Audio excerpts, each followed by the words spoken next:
ఒక్కసారి కొమ్మూరి గోల్డ్ కి కాల్ చేయండి. తాకట్లో ఉన్న మీ బంగారాన్ని విడిపించి మార్కెట్ ప్రైస్ కి వాళ్ళు కొనుక్కుని మిగతా డబ్బులు మీకు ఇచ్చేస్తారు. తాజాగా రిలీజ్ అయిన సరస్వతి మూవీలో మెయిన్ లీడ్గా చేసినటువంటి వరలక్ష్మి శరత్ కుమార్ సంచలన కామెంట్ చేశారు ఆ మూవీ ప్రమోషన్లో భాగంగా.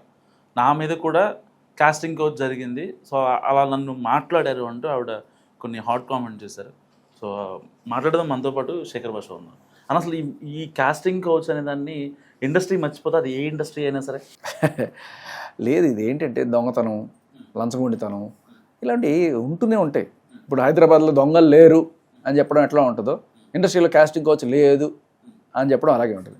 అలానే హైదరాబాద్లో అందరూ దొంగలే ఉన్నారా అంటే కాదు, ఇలాగే అలాగే ఉండేవాళ్ళు కూడా ఉన్నారు. బేసిక్ వరలక్ష్మి శరత్ కుమార్ అంటే ఆవిడ కొంచెం ఫేమ్ ఉన్న యాక్టర్, కుటుంబ నేపథ్యం కావచ్చు, ఆవిడ కావచ్చు. సో రీసెంట్ గానే పెళ్ళైంది మళ్ళీ. ఇలాంటి వాళ్ళని కూడా ఇంకా ఆయన ఇండైరెక్ట్ గా అడిగాడట, డైరెక్ట్ గా అడగలేదు. ఏదో పెద్ద ఛానల్ హెడ్ నన్ను ఇండైరెక్ట్ గా అడిగాడు. తర్వాత నాకు అర్థమైంది, నేను చెప్పాల్సిన టైపులు చెప్పాను అని చెప్తుంది. సో ఇక్కడ మనం ఆవిడ కోణంలో ఆలోచించినా కూడా ఆవిడ ఇన్నాళ్లలో ఎన్ని సినిమాలు చేసి ఉంటుంది? మహా అయితే ఒక 20-30. మరి 20 సినిమాల్లో ఆవిడకి ఒకే ఒకడు అలా తగిలాడు, అంతేనా? ఇంకెవరన్నా ఇచ్చారు అంటే ఏంటి దీని అర్థం? మిగతా 19 చోట్ల కూడా అక్కడ ఆవిడకి జరగలేదుగా. అలాగే అదే మనం చూడాల్సింది ఏంటంటే అందరూ దొంగలు కాదు, అందరూ దొంగలు కాదు, అందరిలో ఒక దొంగ అయితే దొంగలు ఉంటారు.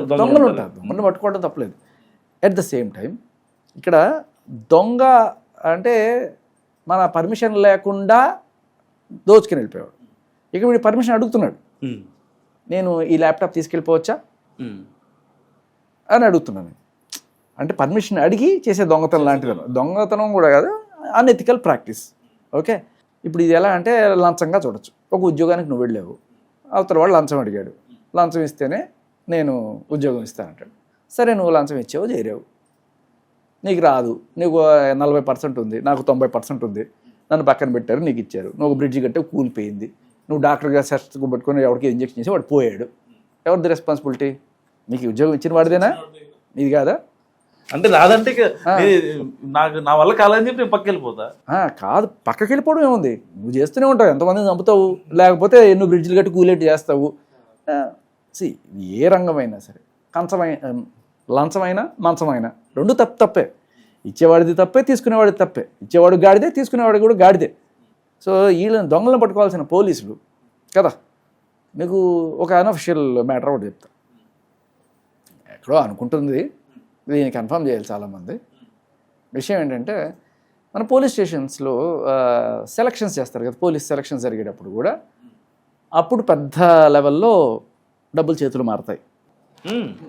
తర్వాత మన హైదరాబాద్లో పెద్ద పెద్ద సెంటర్స్ ఏవైతే ఉంటాయో ఆ సెంటర్లకి సిఐలు గానో లేకపోతే డిఎస్పీలు గానో అదే ఏసీపీలు గానో ఇట్లా వెళ్ళాలంటే వాటికి లంసంలో ముట్ట చెప్పాలి.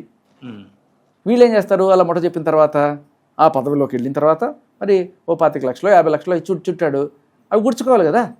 అవి ఎక్కడి నుంచి వసూలు చేసుకుంటారు? ఇక్కడి నుంచి వసూలు చేసుకుంటారు. ఇది రైట్ రాయల్గా అఫిషియల్గా జరుగుతున్న పెద్ద ప్రాక్టీస్ లాగా ఓపెన్ సీక్రెట్. ఇది పెద్ద వింత ఏం లేదు దీంట్లో. సో అంటే కాపాడాల్సిన కంచే చేస్తుంటే ఇవన్నీ చాలా చిన్నగా కనిపిస్తుంటాయి. ప్రక్షాళన అసలు అక్కడి నుంచే మొదలెట్టాలి. ఏ లంచాలు తీసుకోకుండా పోస్టింగ్లు ఇస్తున్నారా, ఏ లంచాలు తీసుకోకుండా ట్రాన్స్ఫర్లు చేస్తున్నారా? ఇవి కూడా నాట్ జస్ట్ పోలీసు, అన్ని డిపార్ట్మెంట్లోనూ కొంత నడుస్తుంది. ఇక్కడ కొంచెం పెద్ద ఎత్తున నడుస్తుంది. రెవెన్యూ డిపార్ట్మెంట్స్లో అవన్నీ కూడా చాలా ఈ పోస్ట్గా. ఇలాంటి కాస్టింగ్ కోచ్ గురించి మాట్లాడినప్పుడు ఈ సోకాల్డ్ ఫెమినిస్టులు ఎవరైతే ఉంటారో వీళ్ళు ఎందుకు ఇప్పుడు మాట్లాడరు? అదే అండి, వీళ్ళు ఒక వర్షన్ మాత్రమే మాట్లాడతారు. ఎందుకంటే అవును వాడిదే తప్పు, వాడే వెధవ. ఇప్పుడు నీకు యాక్షన్ రాదు, నీకు అంత డిమాండ్ లేదు అనుకుందాం, అప్పుడు ఏమవుతుంది? ఇప్పుడు నీకు వద్దు, who is stopping you?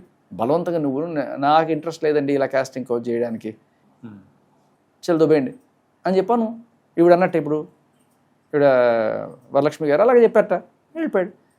Why not? ఆవిడ చేసినట్టు మిగతా వాళ్ళు ఎందుకు చేయరు? ఇప్పుడు ఇందాక మనం మాట్లాడుకున్నామే, ఏది 1.5 సంవత్సరం బాయ్ ఫ్రెండ్తో రిలేషన్లో ఉండి ఆ తర్వాత వచ్చి వీడు నన్ను అత్యాచారం చేశాడు అన్నట్టు ఉంటుంది. ఇన్ని రోజులు వెళ్ళింది పక్కన. సో ఆవిడకి రోల్ కావాలంటే లంచం ఇచ్చేసి ఆ రోల్స్ తీసేసుకొని తర్వాత ఒక రోజున బయటకు వచ్చేసి ఇదిగో వీడు లంచం తీసుకొని నాకు రోల్ ఇచ్చాడు, అదే లంచం కాకపోతే మంచం, అంతే కదా. ఇప్పుడు ఇంకొకటి ఏంటంటే ఇలాంటివి చేయడం వల్ల ఇందాక మనం చెప్పుకున్న సేమ్ థింగ్ అప్లైస్. ఒక అమ్మాయి బయటకు వచ్చి ఇదిగో నేను పలానా కాలేజీలో చదువుతున్నాను, పలానా ఇయర్లో చదువుతున్నాను, నా పేరు మాత్రం చెప్పను, నేను ముసుగేసుకొని ఉంటాను, నాతో ఇలా బిహేవ్ చేశారు కాలేజీ క్లాస్ రూమ్లోనే నా మీద మేమిద్దరం అచ్చుకుపుచ్చుకులు ఆడుకుంటుంటే పట్టుకున్నా కూడా బయటికి చెప్పరు వీళ్ళు అని చెప్పి అన్నట్టుగా ఇప్పుడు ఈవిడ కాస్టింగ్ కౌచ్ జరుగుతుందంటే మనం ఇవాళ వెండి తెర మీద చేస్తూ మనం అని చెప్పి అభిమానిస్తున్న ఈ తారలు ఎవరైతే ఉన్నారో వీళ్ళందరూ కూడా ఇదేనా అనే డౌట్ వస్తుంది కదా. మీరు చేస్తున్న పని ఏంటి? మీరు చేస్తున్న పని ఈవిడైనా కూడా వరలక్ష్మి శరత్ కుమార్ గారు డైరెక్ట్గా అగో ఆ పలానా ఛానల్ హెడ్ వాడి పేరు చెప్పండి. ఇప్పుడు ఎంతమంది ఛానల్ హెడ్స్ ఉన్నారు, వాళ్ళందరూ అదే అనుకోవాలి కదా. లేదు, ఎంతమంది హీరోయిన్లు ఉన్నారు, వాళ్ళందరూ ఇదే పని చేసి వచ్చారనుకోవాలి. స్ట్రైట్గా పాయింట్ టు పాయింట్ ఈవిడ్ని సుబ్బారావు అప్పారావు అని కొట్టాడు చెప్పండి. లేదు, అలా చెప్పం మనం. ఒక రెడ్డి అయిన సుబ్బారావు ఒక కమ్మ అయిన అప్పారావుని కొట్టాడు అంటే ఏంటి? ఇక్కడ మనం ఒక రెడ్డిలో సుబ్బారావు మొత్తం వాళ్ళే, రెడ్లు కమ్మలు కొట్టుకునే చేస్తున్నాం, అప్పారావు మొత్తం వీళ్ళే, రెడ్లు కమ్మలు కొట్టుకునే వాతావరణం కల్పిస్తున్నావు నువ్వు. ఇక్కడ ఏంటంటే నీకు అన్యాయం జరిగింది, నువ్వు చెప్పేసి పలానా వాడి పేరు చెప్పేసి ఫైన్. నీ దగ్గర సాక్ష్యాలు ఉంటే చెప్పు, లేదంటే వాళ్ళు డిఫేమేషన్ వేసే ఛాన్స్ కూడా ఉంటుంది. ఒకవేళ చెప్పాలనుకున్నప్పుడు గట్టిగా సాక్ష్యాలు పెట్టుకునే ఏర్పాటు కూడా పెద్ద. ఎందుకంటే ఒకసారి నేను అడిగిన వాడు రెండోసారి సరే గెస్ట్ హౌస్కి రమ్మని ఏదో అడిగాడు అనుకో, వీడి పని చెప్దాం నువ్వు అప్పుడే అనుకున్నావు అనుకో, నువ్వు గెస్ట్ హౌస్కి వెళ్ళేప్పుడు కెమెరానో లేకపోతే ఎవరికో చెప్పేసి డైరెక్ట్గా పట్టించేసి రెడ్ హ్యాండెడ్గా అయిపోయి అక్కడితోటి.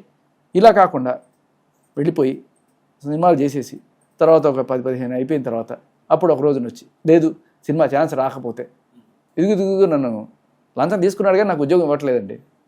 అట్లీస్ట్ అదేనా మంచి పని కదా. నీకు క్యాలిబర్ లేదు, నీకు 30% 40% ఉంది, 90% ఉన్నవాడు పక్కన ఉన్నాడు, లంచం తీసుకోండి నాకు ఉద్యోగం ఇవ్వండి సార్ అన్నావు నువ్వు. నేను లంచం తీసేసుకున్నాను, ఉద్యోగం ఇవ్వలేదు, అది నీకు జరిగిన అన్యాయమే కానీ దేశానికి జరిగిన మేలే కదా. అక్కడ ఒక రకంగా మేలు అనుకోవచ్చు. ఇక్కడ ఏంటంటే డైరెక్ట్గా వాళ్ళ పేర్లు చెప్పేయడం వల్ల ఒక సగం దరిద్రం వదిలిపోద్ది. అలా కాకుండా ఇదిగో ఉంది ఒక ముసుగేసి మీరు చూపించడం వల్ల ఓ ఈ హీరోయిన్ కూడా అదేనా, అసలు ఇప్పుడు కనబడే హీరోయిన్లు అందరూ వీళ్ళు ఇది చేసి వచ్చిన వాళ్ళేనా, ఎవరు దీంట్లో మంచివాళ్ళు ఎవరు ఉండరు అనమాట అనుకునేది ఎంతవరకు మంచిది వాళ్ళకి చెప్పండి. మనం వాళ్ళని చిన్న చూపుతో చూసేట్టుగా చేయట్లేదా ఇది? మీరు ఏదో సమాజాన్ని ఉద్ధరించేస్తున్నట్టు ఏదో మెసేజ్ ఇచ్చేస్తున్నారు కానీ ఇవాళ కనబడే ప్రతి హీరోయిన్ని కూడా ఈ కోణంతో చూసే అవకాశం లేదా? వాళ్ళందరూ అదే చేసి వచ్చారా అనుకునే స్టేజ్కి. So that's not right. దానికి మీరే ఎగ్జాంపుల్. 20 సినిమాలు చేసిన మీరు ఒక సినిమాలో ఎవరో అడిగారు అంటే మిగతా 19 సినిమాల్లో అడగలేదు కదా. 19 వాళ్ళు మంచి వాళ్ళు అన్నట్టే కదా. ఉంటాడు, దొంగలు లేరని నేను అన్నాను. హైదరాబాద్లో దొంగలు ఉంటారు కానీ ప్రతి ఒక్కడు దొంగ కాదు, అంతే. Thank you. సో ఇది శేఖర్ భాష అనాలిసిస్. మీరేమనుకుంటున్నారో కామెంట్ చేయండి. చూస్తున్నాను మనం టీవీ.